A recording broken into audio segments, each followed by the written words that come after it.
கொரியாவை பூர்வீகமா கொண்ட ஒரு ஃபேமிலி அமெரிக்கால வந்து ஸ்டே பண்ணியிருந்திருக்காங்க. வேலைக்காகவானா? இல்ல, அது கிடையாது. அவங்க பூர்வீகமா கொண்ட அந்த ஊர்ல அவங்களோட பெயர்களுக்கு பின்னாடி ஒரு சாபம் ஒண்ணு இருக்குதுன்னும், அந்த ஒரு சாபத்துல இருந்து எஸ்கேப் ஆகறதுக்காக தான் அந்த குடும்பத்தை சேர்ந்த ஒரு பாட்டியமா இங்க இருக்க வேண்டான்னு அமெரிக்கா கிளம்பி வந்திருப்பாங்க. எந்த அளவுக்கு அந்த சாபத்து மேல அவங்களுக்கு நம்பிக்கை இருக்குதுன்னா, நம்ம கதையோட ஹீரோயினான அந்த பாட்டிமாவோட பேத்திக்கு அவங்களோட தாய்மொழியான அந்த கொரியன் லாங்குவேஜை கூட அவங்க சொல்லி தரவே இல்ல. இப்படி இருக்கும்போது ஒரு பாயிண்ட்ல ஹீரோயினுக்கு தனக்கு தாய்மொழியில ஒரு பேர் ஒன்று இருக்குது, இங்கிலீஷ்ல தனக்கு ஒரு பேர் இருக்கிற மாதிரியே கொரியன் லாங்குவேஜ்ல ஏற்கனவே எனக்கு ஒரு பேர் வச்சிருந்திருக்காங்க, அது என்னவா இருக்கும்னு ஒரு சின்ன கியூரியாசிட்டியில தான் அவ தேட ஆரம்பிக்கிறான். ஆனா தேட ஆரம்பிச்சதுக்கு அப்புறம் அவளுக்கு காத்திருக்கிற சில அதிர்ச்சிகள் தான் டெத் நேம் அப்படிங்கிற 2026ல ரிலீஸ் ஆன இந்த ஒரு படம். கண்டிப்பா படம் பயங்கர இன்ட்ரெஸ்டிங்கா இருக்கும். ஆகையால் மறக்காம வீடியோக்கு ஒரு லைக்கை தட்டி விட்டுட்டு சேனலையுமே சப்ஸ்கிரைப் பண்ணி வச்சுக்கோங்க.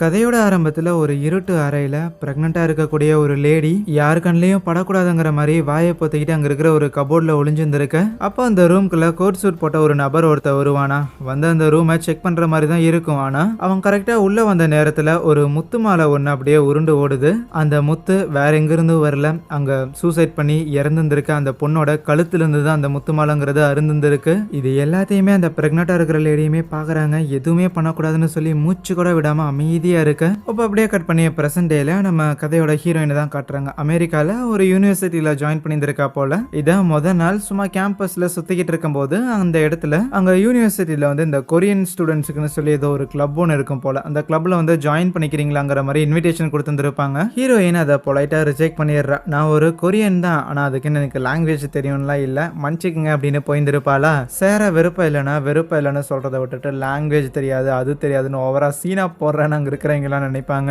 அதுக்கப்புறம் ஹீரோயின் டிபார்ட்மெண்ட் சூஸ் பண்றதுக்காக போயிருந்திருப்பாளா. ஆனா அவ கேட்குற எந்த ஒரு டிபார்ட்மெண்ட்டுமே அங்க அவைலபிளா இல்ல.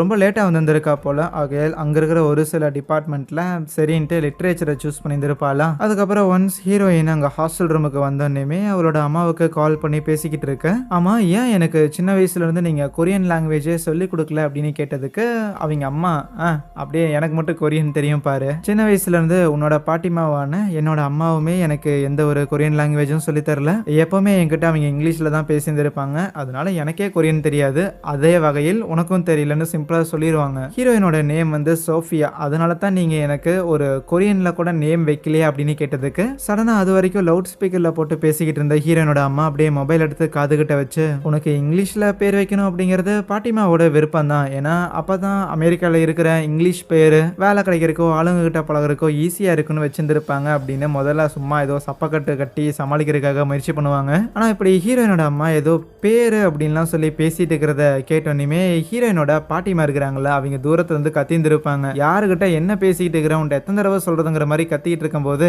சரி உங்க பாட்டி கத்துதுன்னு சொல்லி ஹீரோயினோட அம்மா கால் வச்சிருவாங்க. அதுக்கப்புறம் ஹீரோயினும் அவளோட திங்ஸ் எல்லாம் எடுத்து வச்சுட்டு இருக்கும்போது அவங்க அம்மா மெசேஜ் பண்ணுவாங்க, உனக்கு ஆக்சுவலி ஒரு கொரியன் நேம் ஒன்று இருக்குது, உன்னோட பாட்டிமா தான் உனக்கு இங்கிலீஷ்ல பேர் வைக்கணும்னு சொல்லியிருந்தாங்க, ஆனா ஆக்சுவலி உன்னோட தாத்தா வந்து உனக்கு ஒரு பேர் வச்சிருந்திருக்காரு அப்படின்ட்டு ஒரு பேர் ஒன்று சென்ட் பண்ணியிருப்பாங்களா. ஆனா அந்த பேரு கொரியன் லாங்குவேஜ்ல இருக்கும். இவளுக்கு தான் கொரியன் தெரியாதுல்ல, அது எப்படி படிக்கிறதுன்னு அவளுக்கு தெரியல. இப்படி இருக்கும்போது அங்க ரூம் கதவை யாரோ தட்டுற மாதிரி இருக்குமா, போய் நீக்கி பார்த்தா அங்க யாரும் இல்ல. என்னடா மனப்பிராந்தியான்னு அவ அப்படியே பின்னாடி வரும்போது கதவை யாரும் நீக்கிற மாதிரி இருக்கும். திரும்பி பார்த்தா அது அங்க வெளியில ஒரு பொண்ணுக்கு வந்துட்டு நம்ம ஹீரோயின் ஓவரா சீனா போடுறா அப்படின்னு நினைச்சிருந்திருப்பாள்ல, அதே பொண்ணு தான். உன்கிட்டயாடி நான் ரூம்மேட்டா இருக்கணுங்கிற மாதிரி அந்த பொண்ணு செம்மையா சலிச்சுக்குவா. அடுத்த நாள் ஹீரோயின் கிளாஸ் அட்டன் பண்றதுக்காக போயிருந்திருக்க. அவளுக்கு எங்க உட்காருதுன்னு தெரியல. அப்போ அந்த கொரியன் கிளப் மெம்பர்ஸ்ல இருக்கிறானுங்களா, அவனுங்களும் அங்கதான் இருப்பானுங்களா. ஐயா சூப்பர், ஏற்கனவே தெரிஞ்சவனுங்க அப்படின்னு சொல்லிட்டு அவங்க பக்கத்துல போய் உட்கார்ந்து வந்திருப்பா. ஆனா அது வந்து ஏதோ ஒரு கொரியன் லிட்ரேச்சர் கிளாஸா இருக்கும் போல. அந்த கிளாஸ்ல நிறைய கொரியன் ஸ்டூடெண்ட்ஸ் இருப்பானுங்க.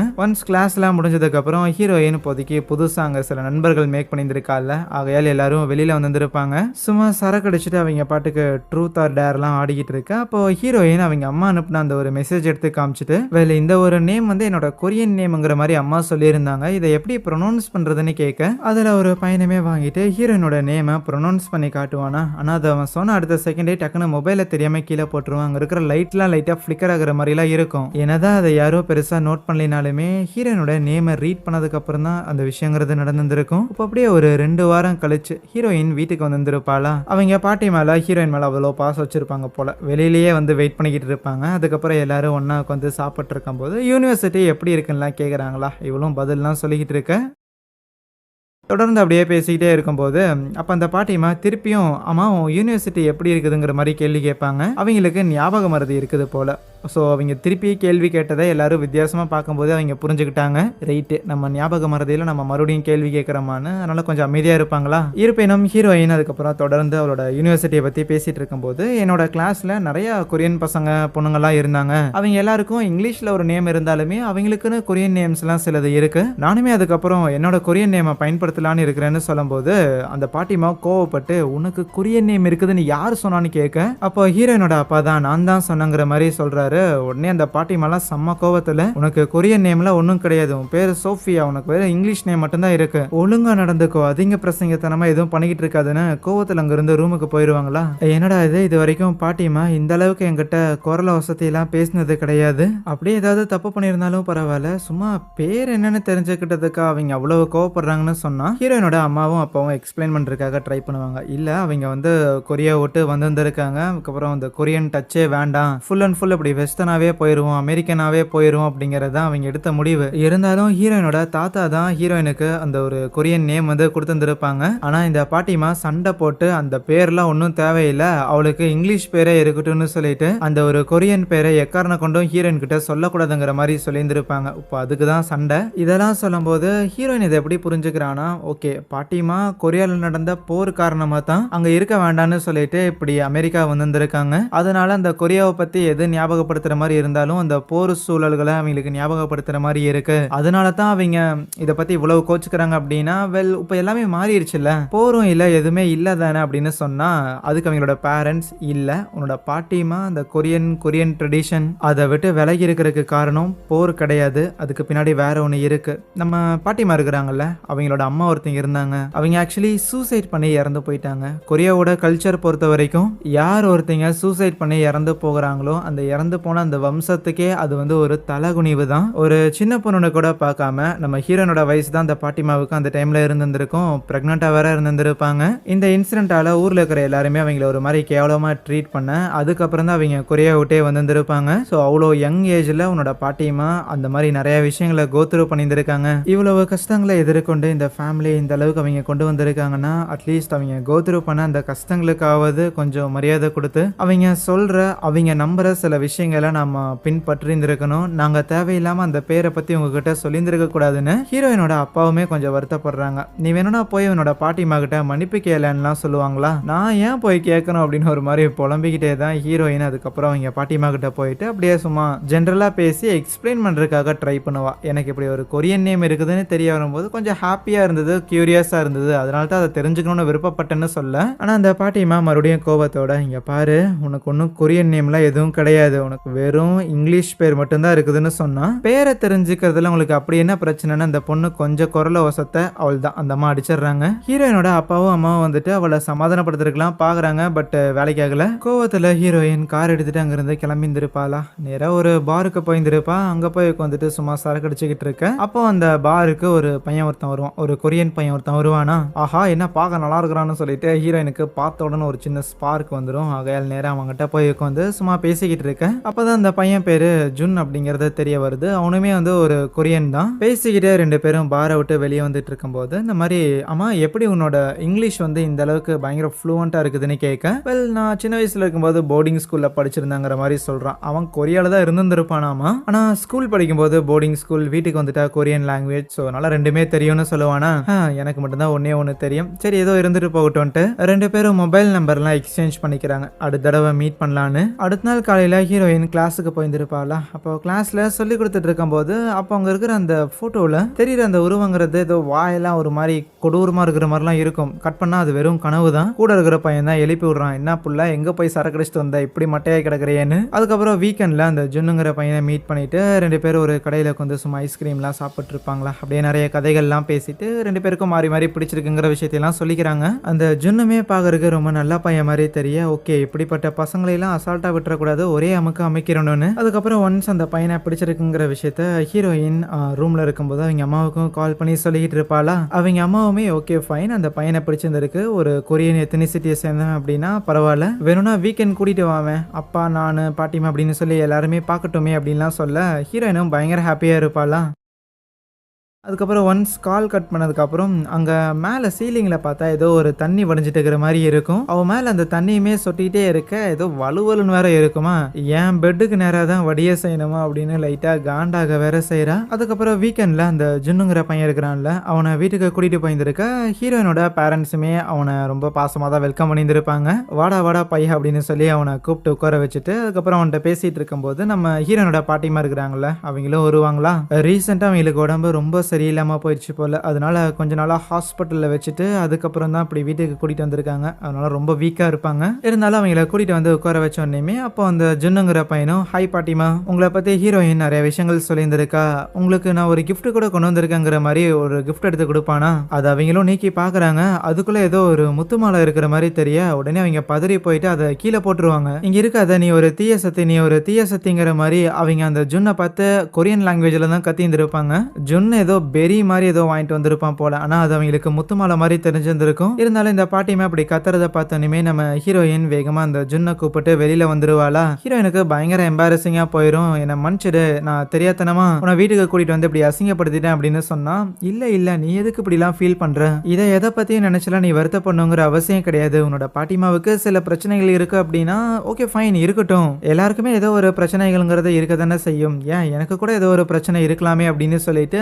ஹீரோயினை சமாதானப்படுத்துறான். ஹீரோயினும் அப்படியே அழுதுகிட்டே, இல்லப்பா எங்க ஃபேமிலியில ஏதோ ஒரு சாபம் இருக்குதுங்கிற மாதிரி எங்க பாட்டிமா நம்புறாங்க, எங்க ஃபேமிலியோட நேம்ல சம்திங் ஏதோ ஒரு சாபம் ஒண்ணு இருக்காமா, தேவையில்லாம அவங்க ஊர்ல தெரிஞ்சுக்கிட்ட கட்டுக்கதைகள்லாம் வச்சுக்கிட்டு எங்க தாலியா இருக்கிறாங்க அப்படின்னு புலம்பும் போது கூடவே தனக்கு ஒரு கொரியன் நேம் இருக்குது அப்படின்னும் அதை எக்காரணம் கொண்டும் பயன்படுத்திடவே கூடாதுங்கிற மாதிரிலாம் சொல்லி புலம்பிக்கிட்டு இருந்தாங்கன்னு சொன்னதுக்கு அந்த ஜுன்னுமே, ஓ உனக்கு ஒரு கொரியன் நேம் இருக்கா, கமான் அது என்னதுன்னு கேட்கும்போது அவளுமே அதை சொல்றா. அவளோட முழு பேரை சொல்ல, ஓ அதான் உன் பேரா, ரொம்ப அழகா இருக்குதுன்னு அதை அப்ரிஷியேட் பண்ணிட்டு அவளை கிஸ் பண்ண ஆரம்பிப்பானா. ஆனா அப்படி கிஸ் பண்ணிக்கிட்டு இருக்கும்போது அந்த ஜுன்னோட பார்வை அது ஒரு மாதிரி கொடூரமா இருக்கும். ஈவன் அன்னைக்கு நைட்டு ஹீரோயினோட ரூம்ல அங்க மேல சீலிங்ல வந்து தண்ணி ஒழுகுற மாதிரி இருக்கும்ல, அந்த சீலிங்ல ஏதோ ஒரு உருவம் தெரியற மாதிரி தெரிய கட் பண்ணா ஹீரோயின் காலையில ஹாஸ்டல்ல இருந்து எந்திரிக்கிறாளா. எழுந்திரிச்சோன்னே ஆஹா லேட் ஆயிடுச்சேன்னு வேக வேகமா அடிச்சு பிடிச்ச கிளாஸுக்கு போயிருந்திருப்பாளா. ஸோ கிளாஸ்ல போய் உட்காந்துக்கிட்டு அப்படியே கிளாஸ் கவனிச்சுக்கிட்டு இருந்தா அப்போ அவளை யாரோ அவளோட அந்த கொரியன் நேம் இருக்குதுல்ல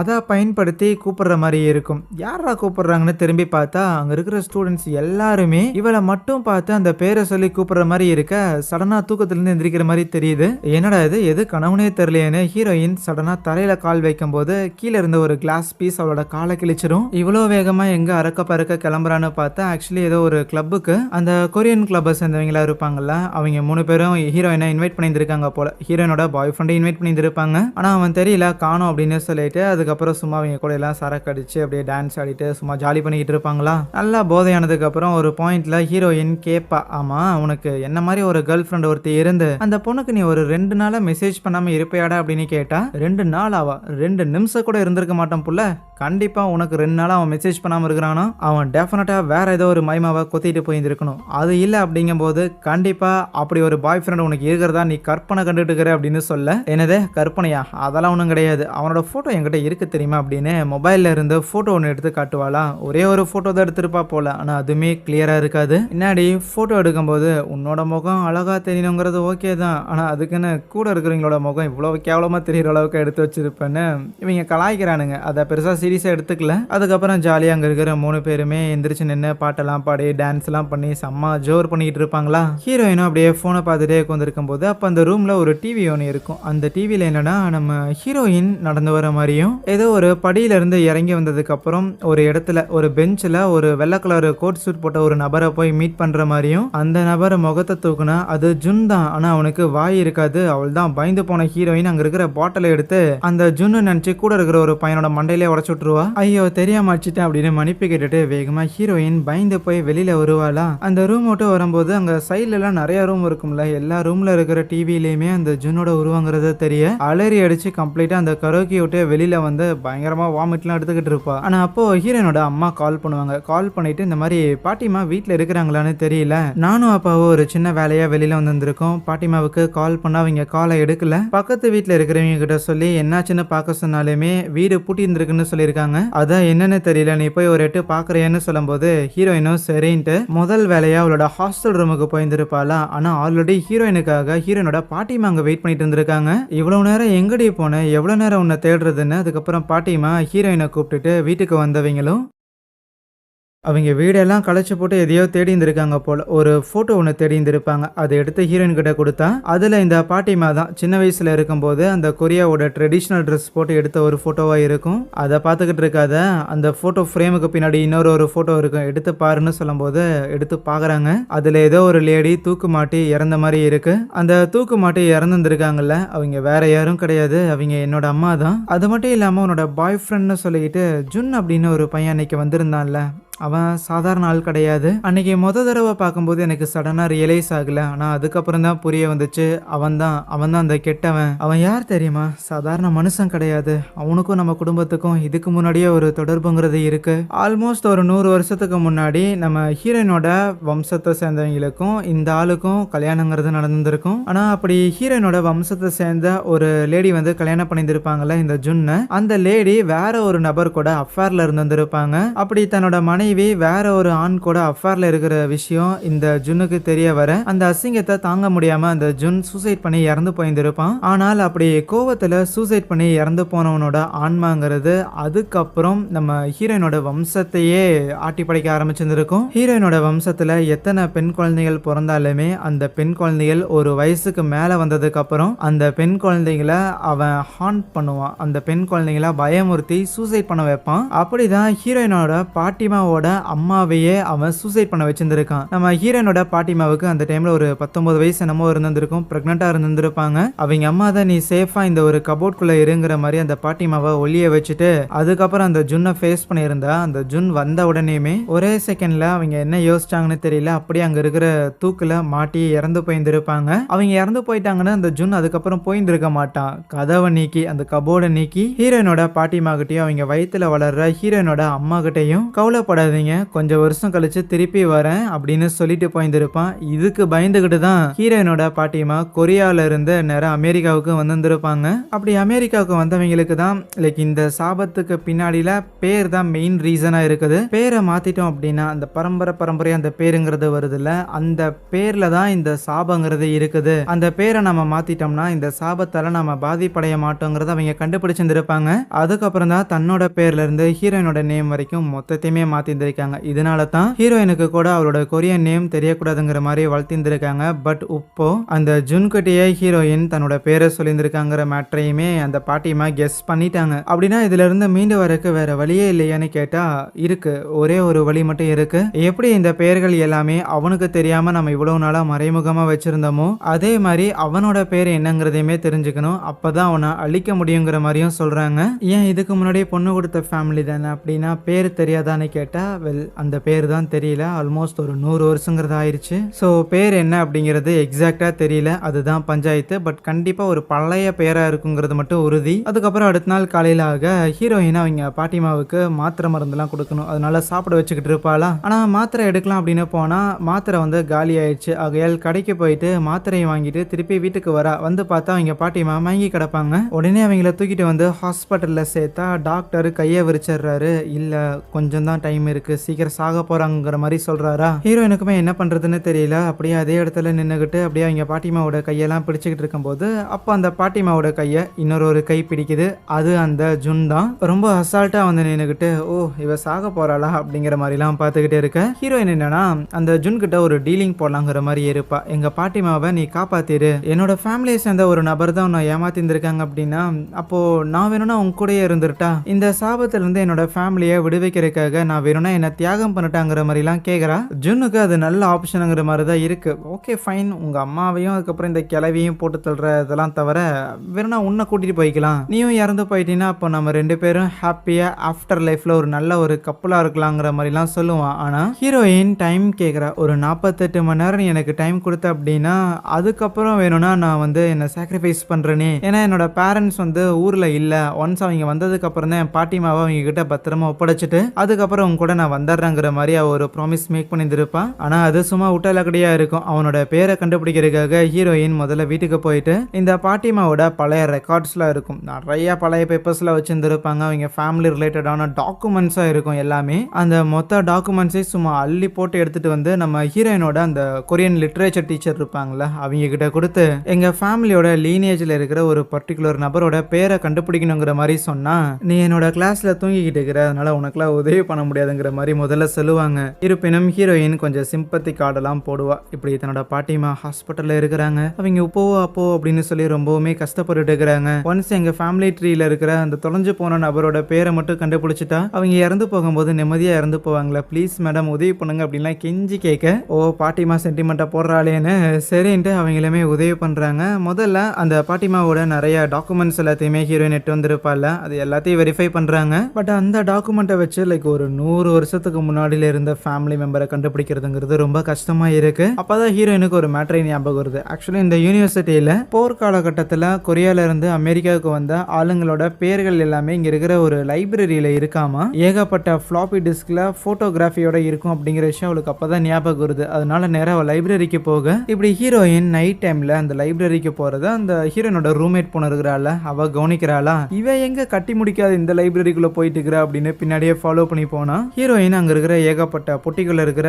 இந்த ஃபிளாப்பி டிஸ்க் எல்லாத்தையும் எடுத்துக்கிட்டு இருப்பாளாம். முதல்ல போயிட்டு இந்த ரூம்மேட் புள்ள பயமுறுத்தி விட்டுருவானா. அதுக்கப்புறம் தான் என்னடி எதையோ ரொம்ப சீரியஸா தேடுற மாதிரி தெரியுதுன்னு அவளுக்கு உதவி பண்றதுக்காக கம்ப்யூட்டர்ல உட்காந்துக்கிட்டு நீ என்ன வேணும்னு சொல்லு, அதை ஒழுங்கா செக் பண்ணலாங்கிற மாதிரி ஆல்ரெடி வருஷங்கள் எல்லாத்தையுமே தனித்தனியா குறிப்பிட்டு அங்க ஒரு டப்பால போட்டு வச்சிருந்திருப்பாங்க போல. அந்த மாதிரி செப்பரேட்டா இருந்த காரணத்தாலேயே ஹீரோயினோட ஃபேமிலி அவங்க கொஞ்சம் ஈஸியாவே கண்டுபிடிச்சிட்டாங்க. என்னடி உன்னோட ஃபேமிலி நல்லா பெத்த பணக்காரங்களா இருந்திருக்கீங்க போலயே, அப்படி இருக்க எதுக்கு அங்கிருந்து தேவையில்லாம வந்தீங்க அப்படின்னு தான் கேட்டுக்கிட்டே இவன் அந்த ஃபேமிலியோட டீடைல்ஸ் எல்லாத்தையும் எடுத்துருப்பா.